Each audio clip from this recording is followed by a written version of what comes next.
Hello दोस्तों, तो आज हम ज्योग्राफी के प्रीक्योर की बात करेंगे। यहाँ पे हम ज्योग्राफी से एसोसिएटेड करंट अफेयर्स की डिस्कशन करेंगे।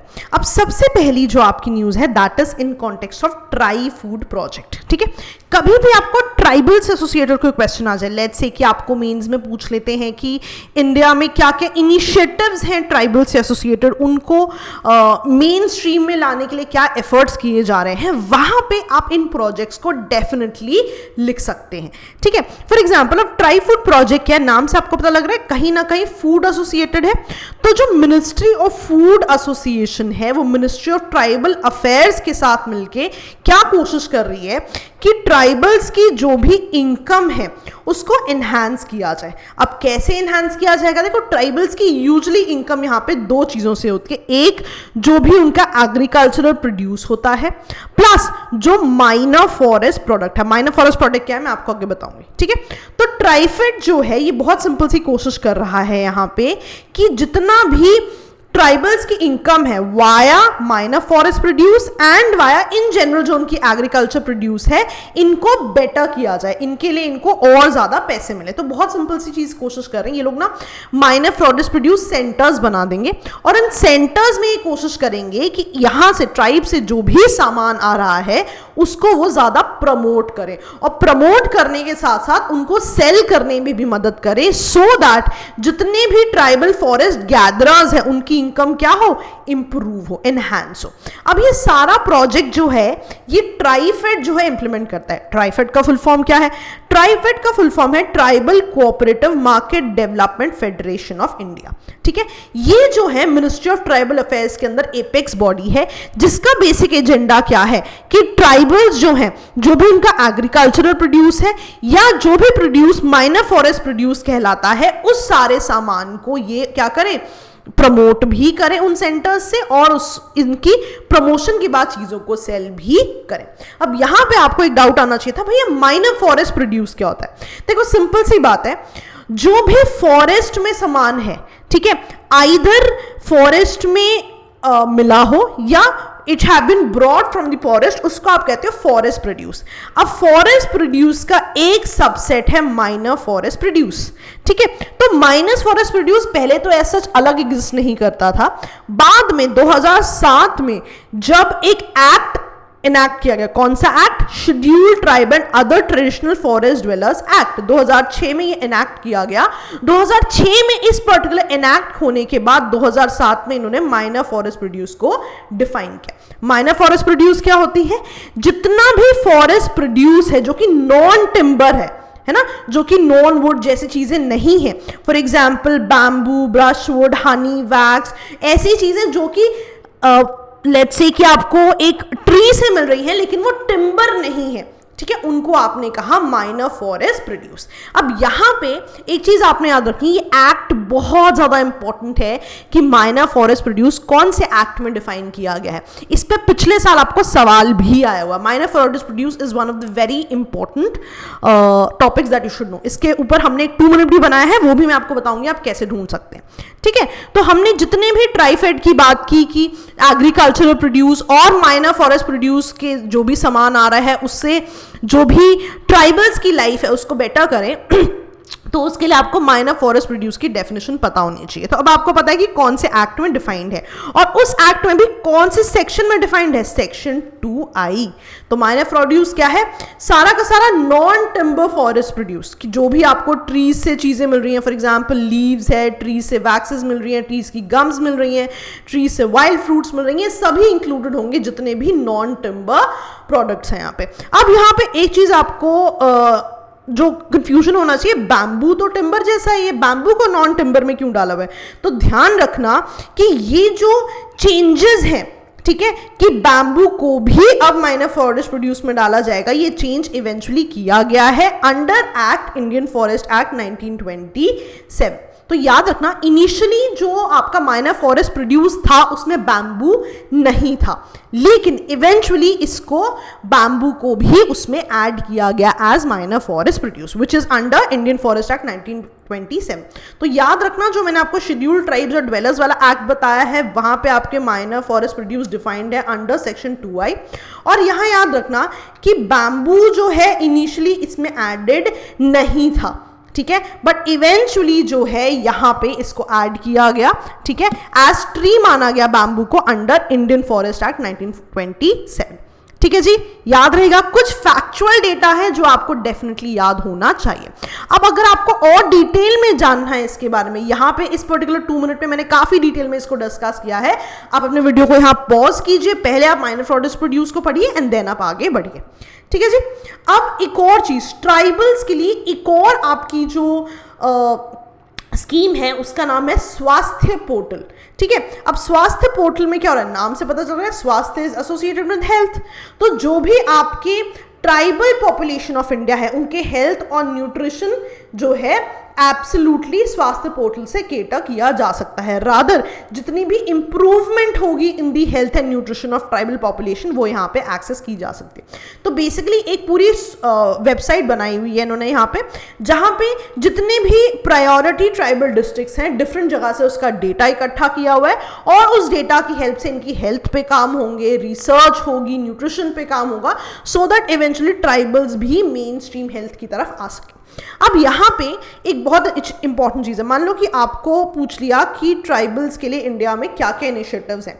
अब इन क्वेश्चंस को ना आप 2 तरह से केटर कर सकते हो। पहला चीज तरह क्या है कि मान लो आपने स्वास्थ्य पोर्टल लिख दिया या आपने ट्राई फूड प्रोजेक्ट लिख दिया, that is one approach.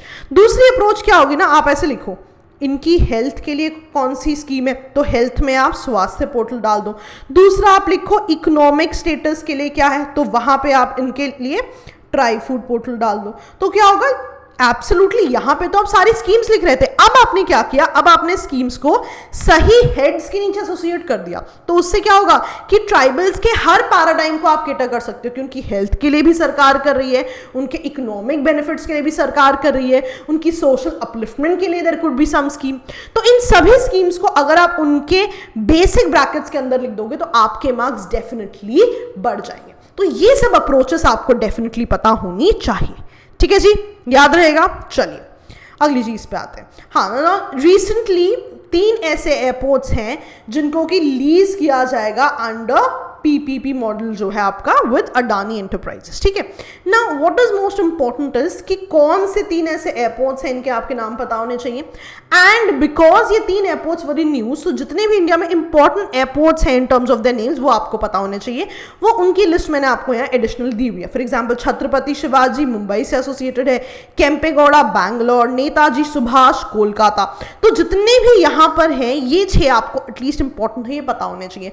Match the following में क्वेश्चंस आते हैं। फॉर एग्जांपल एक बार यूपीएससी में नेशनल हाईवेज को मैच करवाया हुआ है, तो यूजुअली पीपल डोंट रिमेंबर कौन सा हाईवे नंबर्स कौन से रूट से एसोसिएटेड हैं। तो जितना हाईवेज इंपॉर्टेंट है, क्योंकि एयरपोर्ट्स न्यूज में रहे हैं इसलिए ये एयरपोर्ट्स भी आप डेफिनेटली याद करेंगे। ठीक है जी, चलिए अब अगले न्यूज है आपकी कृषि मेघ। सी मेघ इज व्हाट, मेघ स्टैंड्स फॉर क्राउड, राइट। तो यहाँ पे क्लाउड इंफ्रास्ट्रक्चर एंड सर्विसेज का क्या मतलब है कि लेट्स से कि सिंपल शब्दों में समझते हैं क्लाउड क्या होता है। मान लो आपने डेटा सेव करना है, ठीक है, तो डेटा सेव करने के लिए आप कहीं पे डेटा सेव कर देते हो और वो कहीं और सेव हो जाता है आपके फोन के अलावा कहीं और। फॉर एग्जांपल जब आप आईफोन अगर आप यूज कर रहे हो तो आईफोन में क्या होता है, जब आप डेटा सेव करते हो तो वो पूछता है आपसे कि क्या हम इसको आई क्लाउड पे सेव कर दें। इसका मतलब है कि आई क्लाउड का मतलब है डेटा आपके फोन के अलावा एप्पल के किसी और सर्वर पे भी सेव हो रहा है। ठीक है, अब जिसको नहीं पता सर्वर क्या होता है ना, थोड़ा सा कंप्यूटर बैकग्राउंड चाहिए इसके लिए, आप सिंपल शब्दों में समझो कि आप किसी की सर्विसेज यूज कर रहे हो कि आपका डेटा आपके लोकल डिवाइस के अलावा, लोकल डिवाइस क्या हुआ जो आपके पास है, उसके अलावा कहीं और सेव हो रहा है। इसका मतलब है आप किसी और की सर्विसेज को यूज कर रहे हैं to save your data, right. This is what Krishi Megh is doing, कि ये एक तरह की क्लाउड सर्विसेज है जो कि Indian council of agricultural research है वो अपना डेटा जो है वहां पे सेव करेंगे। ठीक है, तो होगा क्या कि Indian council of agriculture research जो है जो भी अपना डेटा है अपने पास लोकली सेव करने के अलावा अब कहीं और सर्विसेज लेके उनके क्लाउड पे सेव करेंगे। ठीक है जी, याद रहेगा। डिफिकल्ट तो नहीं है। कृषि से आपको एग्रीकल्चर याद रहेगा, मेघ से आपको क्लाउड सर्विसेज याद रहेंगी। ठीक है जी। तो अगर आपको पूछ ले किससे एसोसिएटेड है, तो कृषि मेघ हमें लग सकता है कि मेघ की बात कर रहा है, शायद रेनफॉल से एसोसिएटेड हो। तो अब आपको पता नहीं, रेनफॉल की बात नहीं हो रही, क्लाउड सर्विसेज की बात हो रही है। तो ऐसी चीजें बहुत प्रोबेबल होती हैं। अब इनको पता है और आप कहां कोट कर सकते हो, लेट्स से कि आपको क्वेश्चन आते हैं अबाउट एग्रीकल्चर की डिजिटाइजेशन के लिए क्या क्या इनिशिएटिव्स हैं। तो एग्रीकल्चर की डिजिटाइजेशन में आप लिखोगे कि गवर्नमेंट ही सबसे पहले अपना जो रिकॉर्ड है वो सारा डिजिटल कर रही है बाय यूजिंग सच सर्विसेज। ठीक है जी। अब उसी तरह जैसे हमने ये एयरपोर्ट्स पढ़े थे, तो अगर आपसे पूछा जाए कि इकोनॉमी को ओपन अप करने के लिए राइट क्या स्टेप्स है, तो आप लिखिए कि एयरपोर्ट्स की पीपीपी मॉडल में जाया जा रहा है। तो आप देख रहे हो कि कहीं ना कहीं प्राइवेट सेक्टर को जो इन्वॉल्व किया जाना है उसमें आप ये पॉइंट्स को कोट कर सकते हैं। जैसे आपने देखा होगा रेलवे के भी कुछ ऐसे मॉडल्स आ रहे हैं और अब एयरपोर्ट के भी ऐसे मॉडल्स आ रहे हैं, तो you can quote these things there. तो होता क्या है कि हमें एग्जाम्पल्स ही कोट करने हैं वहां पे। ठीक है। अब जैसे आप अगली उस पे आइए, one sun one world one grid initiative, right. तो रिसेंटली इस इनिशिएटिव को होल्ड पे रखा गया है, पर ये इनिशिएटिव क्या है, इंडिया एनविसाज कर रहा है कि एक इंटरकनेक्टेड पावर ट्रांसमिशन ग्रिड होगा across Nations for the supply of clean energy. तो क्लीन एनर्जी को डिफरेंट जगह ट्रांसमिट करने के लिए एक सिंगल इंटरकनेक्टेड ग्रिड बनाई जाएगी, जिससे जो क्लीन एनर्जी है डिफरेंट कंट्रीज में वाया दैट ग्रिड जो है आप भेज सको। किस तरह से क्या होगा, किस तरह से ये ग्रिड्स बनेंगी, इसकी भी बहुत ज्यादा बात नहीं है, बिकॉज ऑफ कोरोना इसको फर्दर नोटिस तक रोका गया है, and there are other reasons as well कि अभी बहुत ज्यादा वर्कआउट नहीं हुआ है। लेकिन एजेंडा सिंपल है कि कोई भी आपको क्लीन एनर्जी चाहिए हो, इन ग्रिड के द्वारा नेशंस आपस में उसको हमेशा ही शेयर कर सके। अब अगर आप देखो तो इंडिया अपने आप को बीच में मान रहा है और कह रहे हैं ईस्ट में for example Myanmar, Vietnam, Thailand जैसी जो कंट्रीज हैं उनके साथ हम ग्रिड बनाएं, राइट। और वेस्ट में जो कि मिडिल ईस्ट और अफ्रीकन रीजन है इनके साथ भी हम ग्रिड्स बनाएं। तो फिलहाल हमें ये पता है कि इस इनिशिएटिव का बेसिक एजेंडा क्या है, लेकिन किस तरह से आगे बढ़ेगा वील हैव टू सी। ठीक है। अब कभी कभी ना आपको ऐसे क्वेश्चंस आते हैं कि इंडिया क्लीन एनर्जी मैकेनिज्म्स के लिए क्या कर रहा है, या कभी कभी ऐसे क्वेश्चंस आते हैं कि इंडिया अपने एसडीजीज को आगे बढ़ाने के लिए क्या कर रहा है। तो आप लिखिए वहां पे कि इंडिया जो है ऐसे स्टेप्स ले रहा है जिससे वो क्लीन एनर्जी की तरफ बढ़ सके। ठीक है। तो वहां पे आप इन चीजों को कोट कीजिए, और कोट करने का भी ना एक बहुत अच्छा तरीका है। फॉर एग्जांपल आप इंडिया के इनिशिएटिव्स को लिख रहे हो तो उनको दो पार्ट्स में डिवाइड कर दो। एक तो आप डोमेस्टिक इनिशिएटिव्स लिख दो कि इंडिया इंटरनली क्या क्या कर रहा है। फॉर एग्जांपल आप नेशनल इंफ्रास्ट्रक्चर पाइपलाइन कोट कर सकते हो। जब इंडिया की आप इंटरनेशनल कमिटमेंट्स अलग से कोट करोगे, वहां पे आप ये कोट करना कि इंडिया ना ही अपनी कंट्री में बट बाकी कंट्रीज के साथ भी एसोसिएशन बढ़ा रहा है, तो that will fetch you more marks. ठीक है जी।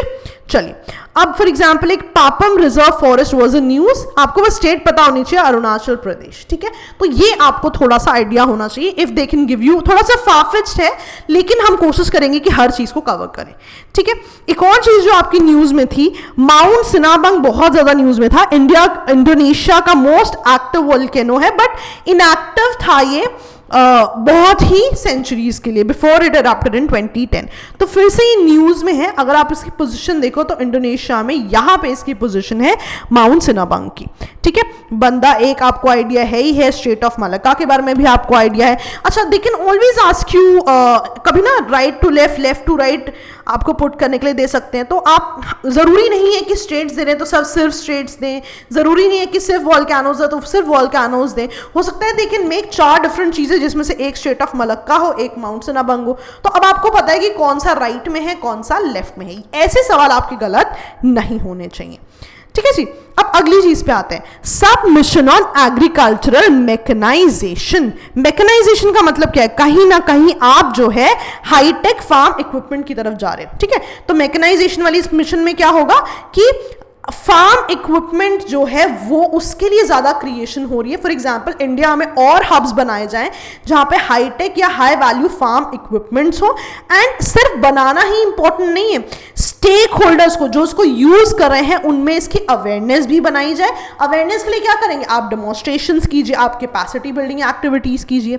लेकिन ध्यान देना, इट्स अ सब मिशन। सब मिशन का मतलब क्या है, किसी मिशन के अंडर है।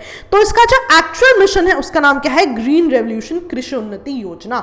तो ग्रीन रेवोल्यूशन कृषि उन्नति योजना के अंडर बहुत सारी योजनाएं हैं, हम नीचे देखेंगे, जिनमें से एक ये सब मिशन ऑन एग्रीकल्चरल मैकेनाइजेशन है।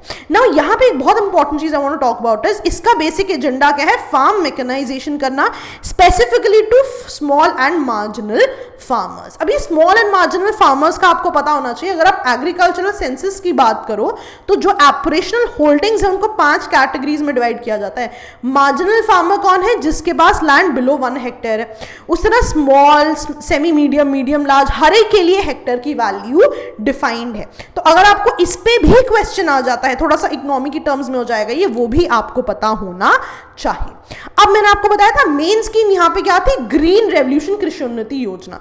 तो बेसिकली इसके अंदर बहुत सारी स्कीम्स आती हैं, ठीक है, जिनका बेसिक एजेंडा क्या है, एग्रीकल्चर और उससे एसोसिएटेड अलाइड सेक्टर। अलाइड का मतलब क्या हुआ कि एग्रीकल्चर से एसोसिएटेड सेक्टर्स जो भी हैं उनको बेटर किया जाए, सो दैट फार्मर्स की इनकम इंक्रीज हो।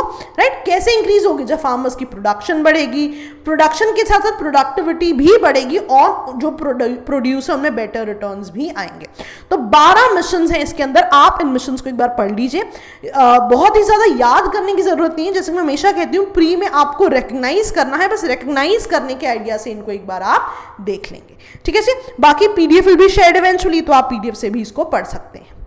अच्छा, अब जो आपका सिरिस है which is a dwarf planet, वो न्यूज में रहा है रिसेंटली, क्योंकि सिरिस में जो है बहुत बड़े रेजर्वॉयर्स मिले हैं ऑफ सॉल्टी वाटर, ठीक है, इसीलिए सिरिस को ओशन वर्ल्ड का नाम भी दिया गया है, ठीक है। तो जहां भी सिरिस की बात होगी तो आप ड्वार्फ प्लैनेट को सबसे पहले समझेंगे कि क्या है। ड्वार्फ प्लैनेट क्या होते हैं, ऐसे प्लैनेट, अब 4 क्राइटेरिया हैं कि कैसे पता लगेगा आप ड्वार्फ प्लैनेट है, ठीक है। सबसे पहली चीज, इन प्लैनेट्स को ऑर्बिट करना चाहिए अराउंड सन।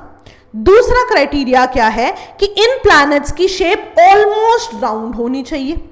तीसरी चीज, they have not clear the neighbourhood around its orbit, माने अगर ये आपका ड्वार्फ प्लैनेट है उसके आसपास कोई ना कोई सैटेलाइट्स, एस्ट्रॉइड्स, कुछ ना कुछ एग्जिस्ट करना चाहिए। ऐसा ना हो कि आसपास की चीजों को एब्सोल्युटली क्लियर कर दिया गया हो, ठीक है।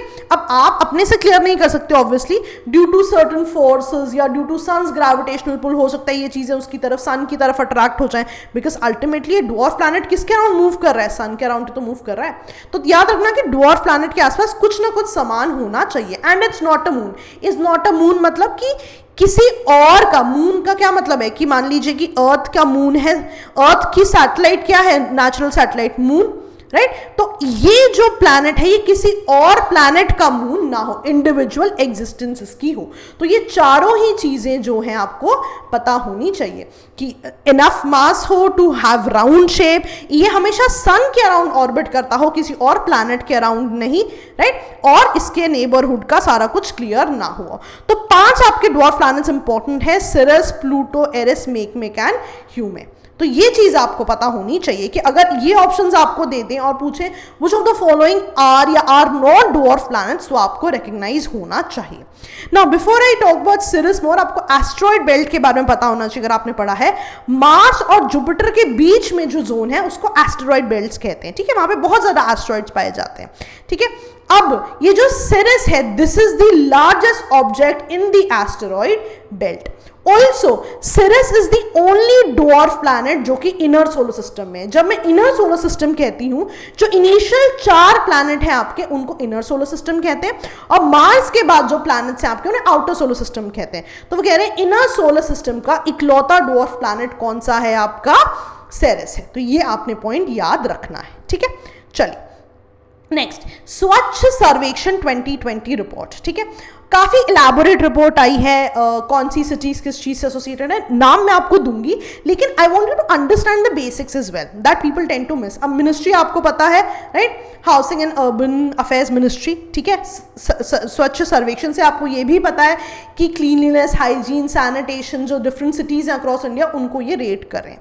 इंपॉर्टेंट क्या है, सर्वे मेथडोलॉजी ही लोगों को पता नहीं होती। सबसे पहले कौन इसको कैरी कर रहा है, क्वालिटी काउंसिल ऑफ इंडिया, और दूसरा कि it depends on 3 particular aspects कि आपकी रैंकिंग कैसी होगी। पहले म्यूनिसिपल डॉक्यूमेंटेशन किस तरह की है आपकी, देन सिटीजन्स का फीडबैक भी इंपॉर्टेंट है, एंड इसके अलावा इंडिपेंडेंट ऑब्जर्वेशन भी इंपॉर्टेंट है। तो ये 3 पैरामीटर्स हैं जिनके बेसिस पे आपको रैंकिंग्स दी जाती है। तो ये क्राइटेरिया आपको डेफिनेटली पता होना चाहिए, ठीक है। Similarly performance of various cities है, फॉर एग्जांपल इंदौर अगेन है क्लीनेस्ट सिटी, ठीक है। अगेन अगर आप देखोगे कि cleanest city in the category of states जिनकी अर्बन लोकल बॉडी 100 से ज़्यादा है, छत्तीसगढ़ है। इसी तरह ये पूरी की पूरी एक पूरी लिस्ट है, मैंने आपको सारा डेटा यहाँ दिया हुआ, आप इसको लिख सकते हैं, ठीक है। There is nothing for me to teach here, यहाँ पे आपको फैक्चुअली इन चीज़ों को याद रखना पड़ेगा, ठीक है। तो काफ़ी डिटेल में मैंने आपको डेटा दिया हुआ है, इसको अपने पे पढ़िए and then you can spend some time on remembering all these things, ठीक है जी। चलिए अब फॉर एग्जाम्पल जब आप अर्बनाइजेशन के बारे में लिखेंगे ना कि इंडिया में अर्बनाइजेशन किस तरह से टैकल की जा रही है, तो आप वहाँ पे ये पॉइंट डाल सकते हैं कि इन सिटीज़ को बेटर बनाने के लिए, जितनी भी अर्बन सिटीज़ हैं उनको बेटर बनाने के लिए आप क्या कर रहे हैं, आप जो है स्वच्छता सर्वेक्षण जैसे इनिशिएटिव्स को यूज करें। And the best part is कि इन इनिशिएटिव्स में जितनी इंपॉर्टेंट म्यूनिसिपल डॉक्यूमेंटेशन है उतनी ही इंपॉर्टेंट सिटीजन्स की फीडबैक भी है। तो सिटीजन सेंट्रिक प्रोसेसेस भी बनाए जा रहे हैं, ठीक है जी, याद रहेगा, कोई दिक्कत तो नहीं आनी चाहिए यहाँ पे। तो इन छोटी छोटी चीज़ों को ना आप कोशिश कीजिए कि आप हर जगह इनको कोट करें। सिमिलरली हरित पथ मोबाइल ऐप जो है बहुत ज़्यादा आजकल न्यूज़ में रही है, ठीक है। अब रिसेंटली जो है this app is under the ministry of road transport and highways, हमें पता है, ठीक है, एंड कहीं ना कहीं हाईवे अथॉरिटी ऑफ इंडिया से एसोसिएटेड है, वेरी गुड। लेकिन ये जो ऐप है ये किस इनिशिएटिव के अंतर्गत बनाई गई थी, तो basically to commemorate 25 years of service to the nation, नहाई की जो सर्विस है, एक हरित भारत संकल्प शुरू किया गया। हरित भारत संकल्प बेसिकली क्या था, एक प्लांटेशन ड्राइव थी जिसमें एनएचआई ने प्लान किया था 25 दिन में 25 लाख प्लांट्स लगाने की। तो eventually they have to track all this, तो इसके लिए हरित पथ ऐप बनाई गई थी जिसका बेसिक एजेंडा क्या था कि जो लोकेशन, ग्रोथ, कौन सी स्पीशीज लगाई जाएगी, क्या टारगेट्स होंगे कि इनको बेटर किया जाए, उसकी बात थी। तो बेसिकली प्लांट्स की ग्रोथ को ट्रैक करना, उनकी हेल्थ को ट्रैक करना via taking photographs is what Harit app might help you doing, ठीक है। अब जितनी भी इनकी हेल्थ है, ग्रोथ है, उसके बारे में कौन ध्यान देगा, अपने अलग कॉन्ट्रैक्टर्स बनाए गए हैं। एंड डिपेंडिंग अपॉन कि फोटोज लेके कि किस तरह से परफॉर्मेंस ऑन ग्रोथ रही है इन प्लांट्स की, आप इनकी पेमेंट्स करेंगे। तो it's not like one time payment होगी, eventually how the plants will grow, इनकी हेल्थ कैसी रहेगी, कैसे इनको मेंटेन किया जाएगा, उस हिसाब से इनको पे किया जाएगा। ओके, अब एक वर्ल्ड सोलर टेक्नोलॉजी समिट है, बट बिफोर दैट जब भी आपके इंफ्रा के क्वेश्चंस आते हैं आपको, तो आप वहां पे ना लिख सकते हैं कि इंफ्रा के साथ साथ अब इंफ्रा जो है ओवरऑल डेवलपमेंट की भी बात कर रहा है कि whenever I talk about infra projects it's not only about the infra but it is also about the environment. कभी भी ना आपको क्वेश्चन आते हैं कि आप एमिशंस को कम करने के लिए क्या कर रहे हैं, पेरिस अग्रीमेंट के लिए आप क्या करें, तो वहाँ लिखिए कि हर इनिशिएटिव आपका में अब एनवायरमेंट कंपोनेंट जो है वो जुड़ता जा रहा है, आप वहाँ पे कोट कीजिए। सिमिलरली मान लीजिए आपसे पूछ लिया जाए एसडीजीज के लिए आप क्या करें, वहाँ पे कोट कीजिए कि एनवायरमेंट के लिए आप ऐसे काम कर रहे हैं। या आपको पूछा जाए कि आप लेट्स से कि डिफॉरेस्टेशन हो रही है, तो डिफॉरेस्टेशन को रोकने के लिए क्या स्कीम्स ली जा रही है, तो आप वहाँ लिखिए कि डिफॉरेस्टेशन अगर कहीं हो रही है तो गवर्नमेंट इज मेकिंग श्योर कि जो ऑलरेडी एग्जिस्टिंग प्रोजेक्ट्स बन रहे हैं उसमें एनवायरमेंट का कंपोनेंट डेफिनेटली एडेड है, ठीक है। अब फॉर एग्जाम्पल कभी ऐसे भी न्यूज़ आइटम्स आते हैं व्हेन दे आस्क यू कि कितने सारे आपके एक्टिविस्ट हैं देश से कि शायद EIA जो है एनवायरमेंट असेसमेंट जो है वो शायद सही नहीं हो रहा, तो आप वहाँ लिखिए कि अगर वहाँ कुछ गैप्स हैं एनवायरमेंट इम्पैक्ट असेसमेंट में, तो ऐसा नहीं कि सरकार स्टेप्स नहीं ले रही, जितना सरकार वर्क कर रही है टुवर्ड्स EIA उतना ही अपने प्रोजेक्ट्स में एनवायरमेंट कंपोनेंट को डाल के भी कर रही है। तो ये जो छोटी छोटी चीज़ें ना दोस्तों, this is what फेचेस you extra marks, तो इन पे आपको डेफिनेटली ध्यान देना चाहिए ना। वर्ल्ड सोलर टेक्नोलॉजी समिट है ना, बाय इंटरनेशनल सोलर अलायंस जो है, इसकी बहुत ज़्यादा न्यूज़ थी। तो यहाँ पे बेसिकली सिंपल सी बात कर रहे हैं कि ऐसी स्टेट ऑफ आर्ट टेक्नोलॉजीज लें जिनका बेसिक क्या हो कि वो फ्यूचर जनरेशन के लिए सोलर एनर्जी को हार्नेस करे मोस्ट एफिशिएंटली। तो इसके लिए 4 डिफरेंट सेशंस होंगे, ठीक है, और 4 डिफरेंट लैंग्वेजेस को भी केटर किया जाएगा सो दैट डिफरेंट कंट्रीज जो है इनको समझ सकें ना। यहाँ पे एक ISA journal on solar energy भी प्रमोट किया जा रहा है, जिसमें कि all over the world authors जो हैं पब्लिश करेंगे अपने आर्टिकल्स ऑन सोलर एनर्जी। तो इसको IJOS भी कहा जा रहा है, ठीक है जी। तो ये भी आप याद रखेंगे। तो इंटरनेशनल सोलर अलायंस के बारे में हमने कई बार पढ़ा है कि सोलर अलायंस कहाँ पे लॉन्च हुआ था। 2015 में जो COP21 हुई थी पेरिस में, वहाँ पे इसकी शुरुआत हुई थी। और इसको जो है हमारे प्रधानमंत्री श्री नरेंद्र मोदी जी एंड जो फॉर्मर प्रेसिडेंट ऑफ फ्रांस थे राइट होलांडे जी, उन्होंने इनको लॉन्च किया था, अनाउंस किया था बेसिकली। तो ये एक कोalition थी बिटवीन कंट्रीज जो कि ट्रॉपिक ऑफ कैंसर और ट्रॉपिक ऑफ कैप्रिकॉर्न के बीच में लाई कर रही थी, ठीक है। इवेंचुअली इसको बाकी कंट्रीज के लिए भी खोल दिया गया, बट इनिशियली इन्हीं कंट्रीज के लिए थी, और उस समय ना सूर्य मित्र भी कहा जा रहा था इन कंट्रीज को। तो रिसेंटली इसका बेसिक एम क्या है कि जो भी कॉस्ट ऑफ सोलर एनर्जी है, जो टेक्नोलॉजी, उसको कम किया जाए, ठीक है, और डिप्लॉय किया जाए over 1000 gigawatt of solar energy, ठीक है।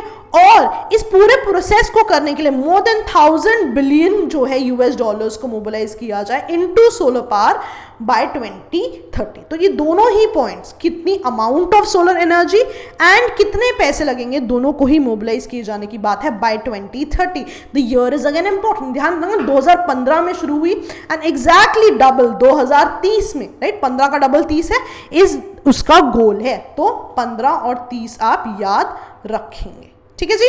चलिए, अच्छा, जैसे कि मैं आपको बता रही थी, जब भी आप सोलर एनर्जी की बात करेंगे और इस पे क्वेश्चंस आ जाए तो वहां पे कोट कीजिए कि इंडिया सोलर एनर्जी के लिए क्या कर रहा है, या मान लीजिए आपको क्वेश्चन आ जाए कि इंडिया ने क्लीन एनर्जी में क्या स्टेप्स लिए, तो आप इसको कोट कर सकते हैं कि क्लीन एनर्जी के लिए इंडिया ने एक इंटरनेशनल लेवल पे ISA में फोरे किया है। तो आप देख रहे हो कितनी सिंपल चीजों को हम कितने तरीके से यूज कर सकते हैं।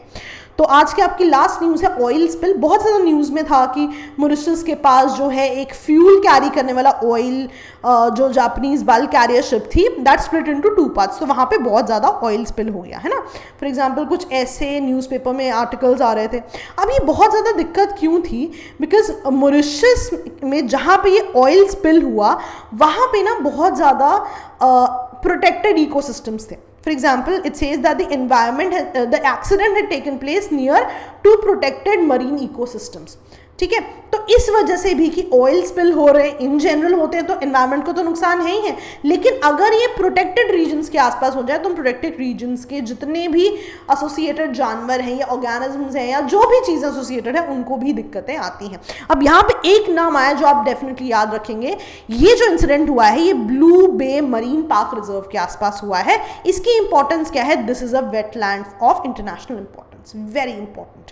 ठीक है, अब यहाँ पे what people tend to miss is कि मान लीजिए ऐसा कोई ऑयल स्पिल हो तो कौन से कन्वेंशन के अंदर ये एसोसिएटेड है, तो इसको रफली जो है बंकर कन्वेंशन कहते हैं, पर अगर हम इसका फुल नाम देखें तो international convention on civil liability for bunker oil pollution damage, कि मान लीजिए कि ऐसा कुछ इशू होता है तो उसमें लायबिलिटी किसकी है। तो before we get into liability, ये एक इंटरनेशनल ट्रीटी है, ठीक है, which was administered by IMO international maritime organisation, ठीक है, और लंदन में साइन हुई थी 2001 में, लेकिन इन फोर्स आई है 2008 में। इनका बेसिक एजेंडा के नाम से पता लग रहा है कि जो भी इस तरह के इश्यूज होंगे उनमें एक यूनिफॉर्म इंटरनेशनल रूल्स हो, यूनिफॉर्म प्रोसीजर्स हो, यूनिफॉर्मली लायबिलिटी हो, और अगर किसी को दिक्कतें आई हैं तो उनको कॉम्पनसेट भी किया जाए। और इसके अनुसार जो भी जिस भी वेसल की वजह से ऑयल स्पिल होगा उनके ओनर्स रिस्पॉन्सिबल होंगे for the damages which are caused by the oil leaks. Very important. Oil spill जो है आपकी शंकर में एक टिपिकल टॉपिक है। ऑयल स्पिल पे जो है प्री में क्वेश्चन आया हुआ है ऑन ऑयल ज़ैपर, पहले आई थिंक 2011 में आया हुआ शायद क्वेश्चन कि ऑयल ज़ैपर किससे एसोसिएटेड है। तो कभी भी आपको इस तरह के क्वेश्चंस आते हैं कि ऑयल स्पिल के लिए क्या स्टेप्स लिए जा रहे हैं, किस तरह की चीज़ें, तो वहाँ पे आप इन्हें कोट कर सकते हैं। और जब भी स्टेप्स लेने की बात आएगी तो आप डेफिनेटली इस बंकर कन्वेंशन को वहाँ पे कोट कीजिए। ठीक है जी। तो काफ़ी एलैबोरेटली आज हमने कोशिश की कि हम करंट अफेयर्स भी डिस्कस करें, साथ में आपकी मेंस की इम्प्लीमेंटेशन भी डिस्कस करो, प्री में तो ये चीज़ें इंपॉर्टेंट हैं। ठीक है। स्टिल अगर आपको कोई डाउट्स आते हैं please feel free to call us at this number. ठीक है। आप ईमेल ड्रॉप कर सकते हैं हमें ऑन sleepy.classes@gmail.com। और हमारी नई वेबसाइट पे अगर आप जाएंगे तो a lot of data has been added. वहाँ पे हमने NCERTs ऐड की हैं आपके लिए, योजना कुरुक्षेत्र ऐड की है। अगर आप बुक्स के सेक्शन में जाओगे, डाउनलोड्स में आपका प्री क्योर प्रीमिक्स तो है ही। तो जो भी आपको इश्यूज हो दोस्तों, we always there, please call us and we'll help you out. Also अब आपको पता है कि सब्सक्रिप्शन प्लान्स लॉन्च हो चुके हैं, तो आपको जो भी सब्सक्रिप्शन प्लान लेना है, मंथली पेमेंट्स करनी है, आप डेफिनेटली हमें कांटेक्ट कीजिए, आप इन प्लान्स को ले सकते हैं। अगर आप प्लान्स नहीं भी लेना चाहें तो जो डिटेल हमने टाइम टेबल बनाया हुआ होल ईयर का, उसे आप डेफिनेटली लीजिए, it will help you in self studying as well. ठीक है जी। चलिए दैट इज ऑल फॉर दोस्तों। ओके चलो, ओके दोस्तों, बाय बाय।